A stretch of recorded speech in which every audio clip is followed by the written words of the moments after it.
ကဲဒီနေ့ရှင်းလင်းကြပြချက်မှာတော့ဘုံဒါဘာသာစကြဝဠာအမြင်မှာပါဝင်တဲ့ကာမဘုံနက်ပြီး6ထပ်အကြောင်းကိုအရင်မြစ်တွေရစိတ်ဝင်စားစရာကောင်းအောင်လေ့လာသွားကြပါမယ်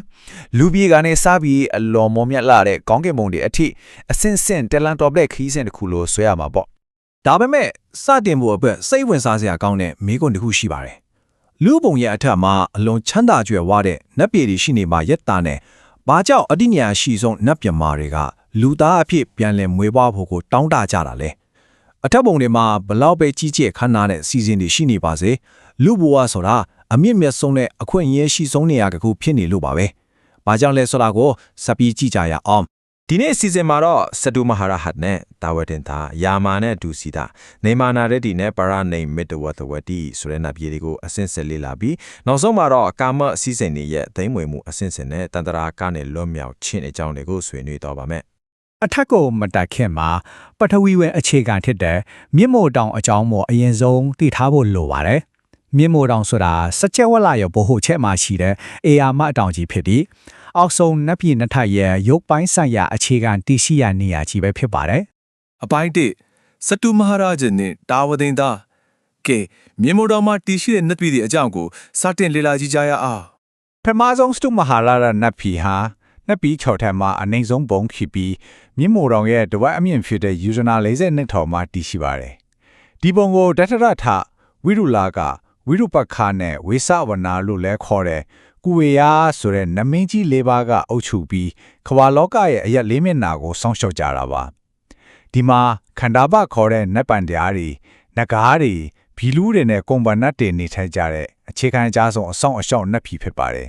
စတုမဟာရာဂျကနေဆက်တက်သွားရင်တော့မြင့်မို့တောင်ရဲ့အထွတ်အထိပ်မှာရှိတဲ့တာဝပတင်တာနတ်ပြည်ကိုရောက်သွားပြီဒီဘုံကတော့အလုံးတီးကြတဲ့တီဂျာမင်းကတရပေါပါ33မနဲ့အတူအုပ်ချုပ်တဲ့အတွက်တာဝပတင်တာလို့ခေါ်ဆိုတာပါဝိဇ္ဇနာပြတာကြီးဆူလာမနီစီရီတော်နဲ့နတ်တဲ့အစည်းအဝေးလုပ်တဲ့သူတမဇီယတိုရှိတာလဲဒီမှာပါပဲဒီပုံကနတ်ရဲ့ခန်းစားမှုစီစဉ်ဟာလူသားရဲ့စီစဉ်တွေနဲ့အနိစ္စဆုံးတူညီပေမဲ့အများကြီးပိုပြီးတိမ်မွေ့ခဏလာပါပါတယ်အပိုင်းနဲ့ယာမာနဲ့သူစီတာအခုဆိုရင်မြင်းမိုတော်ကိုညခွာပြီးတော့အာဂါသထဲအကောင်းငယ်ဖုံမြတ်စီကိုဆက်လက်တက်လန်းကြပါမယ်ဒီပုံမှာမြင်ရတဲ့အတိုင်းမြင်းမိုတော်ဆိုတဲ့ရုပ်ပိုင်းဆိုင်ရာအခြေခံကကင်းကွာသွားပါပြီအာကာသရထဲမှာလုံးဝလွင့်မျောတည်ရှိနေတဲ့ပုံမိုသီးမွေတဲ့နတ်ပြည်တွေစီကိုပြောင်းလဲရောက်ရှိသွားတာပါယမနတ်ပြည်ဟာမြင့်မိုတောင်ထိပ်ကနေအထက်ယူဇနာ80ထောင်အကွအာကာသတဲမှာတည်ရှိပါတယ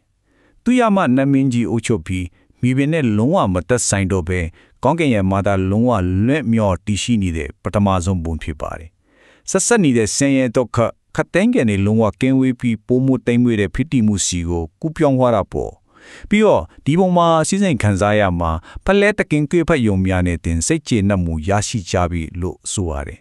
ဆက်ပြီးတုတိတာနတ်ပြည်ကတော့အလွန်ကိုဝမ်းမြောက်ဝမ်းသာမှုနှစ်ထောင်အာရမှုအပြည့်ရှိတဲ့ပုံဖြစ်ပြီးတန်တုတိတာနမင်းကအုပ်ချုပ်လာတယ်စိတ်ဝင်စားစရာအကောင်းဆုံးကတော့ညာအလင်းရမယ်ဖျားလောင်းနေဟာသူတို့ရဲ့နောက်ဆုံးလူဘဝကိုမယူခင်မှဒီပုံမှာစောင့်စိမ့်စံမြန်းလီရှိတာပါပဲနောင်ပဲ့မဲ့မေဂျာဖျားလောင်းဟာလည်းအခုဒီတုတိတာပုံမှာစံမြန်းလေတယ်လို့အရင်အမိတင်မှာဖော်ပြထားတာပါပဲ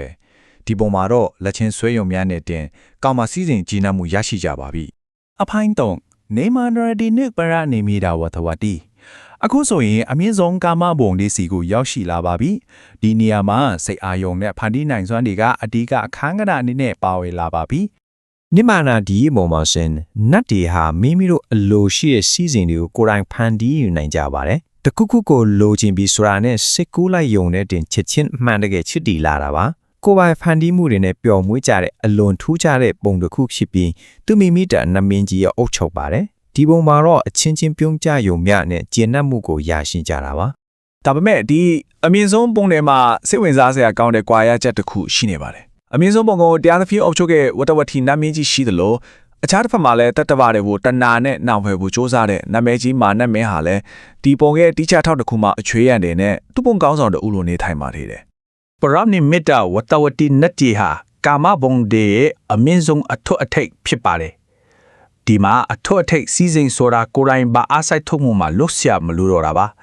မိမိတို့လိုချင်တဲ့စီစဉ်တွေကိုအခြားအလို့အကျွေးနတ်တွေကအလိုလျောက်ဖန်တီးပေးတာကိုခံစားယုံတတ်တာဖြစ်ပါတယ်အေယာယာဟာလုံးဝကိုတတ်ထုံတတ်တာဖြစ်နေတဲ့အနေထားပေါ့ ဒီပုံရဲ့စီစဉ်ခံစားမှုကတော့တအူးကိုတအူးစိုက်ကြည့်ယုံမြနဲ့တင်စိတ်ကျေနပ်မှုရရှိကြတာဖြစ်ပါတယ်အပိုင်းလေးကာမစီစဉ်များကိုနိုင်ရှင်ချင်းနတ်ပြည်6ထပ်လုံးကိုဖျက်တိုင်းပြီးတဲ့နောက်မှာအထက်ပုံတွေစီတက်လာတာနဲ့များကာမစီစဉ်ခံစားမှုတွေဘလို့ပြောင်းလဲသွားလဲဆိုတာကိုနိုင်ရှင်ကြည့်ကြရအောင် ဒီအချက်လက်တွေကိုဒေချာကြည့်လိုက်ပါအောက်ခြေကတာဝတိတာမှာလူသားတွေလိုပဲရုပ်ပိုင်းဆိုင်ရာထိတွေ့မှုတွေရှိပါတယ်ဒါပေမဲ့အထက်ကိုရောက်လာတာနဲ့အမျှယာမာမှာပွေဖစ်ယုံတုတီတာမှာလက်ဆွဲယုံနေမနဲ့အထိမှာပြုံးပြယုံမှနေအမြင့်ဆုံးပရိနိမီတာဝဆဝတိပုံမှာဆိုရင်မျက်လုံးချင်းစိုက်ကြည့်ယုံနဲ့တင်ပြီးပြင်းဆုံးတဲ့ခြေနှက်မှုကိုရရှိကြပါတယ်စဉ်းစားကြည့်ပါကြောက်လာရဲ့အမြင့်ဆုံးစီစဉ်ဆိုတာအပြိုင်လန်စိုက်ကြည့်နေကြတာပါပဲအစိတ်မြင့်လာတာနဲ့အမျှရုပ်ပိုင်းဆိုင်ရာထိတွေ့မှုတွေဟာအလွန်ကိုတိတ်မွေသွားတာပါ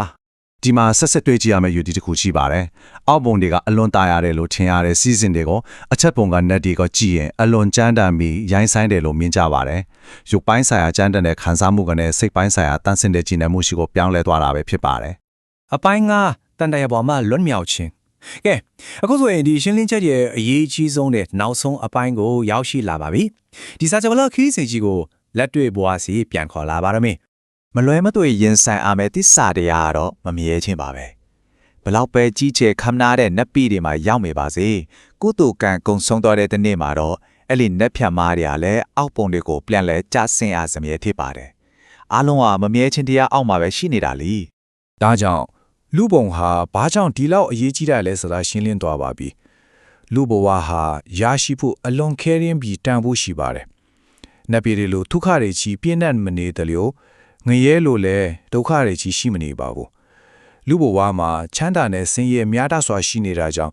ဒုက္ခကိုမြင်ပြီးသစ္စာတရားကိုရှာဖွေဖို့တွန်းအားရရှိပါတယ်အမြင့်ဆုံးနတ်တွေတောင်မရနိုင်တဲ့တန်တရားကအပြီးတိုင်လွတ်မြောက်မှုကိုဒီလူပုံကနေပဲရယူနိုင်တာပါဒါကြောင့်လဲနတ်တွေကလူပြန်ဖြစ်ဖို့ဆူတောင်းကြတာပေါ့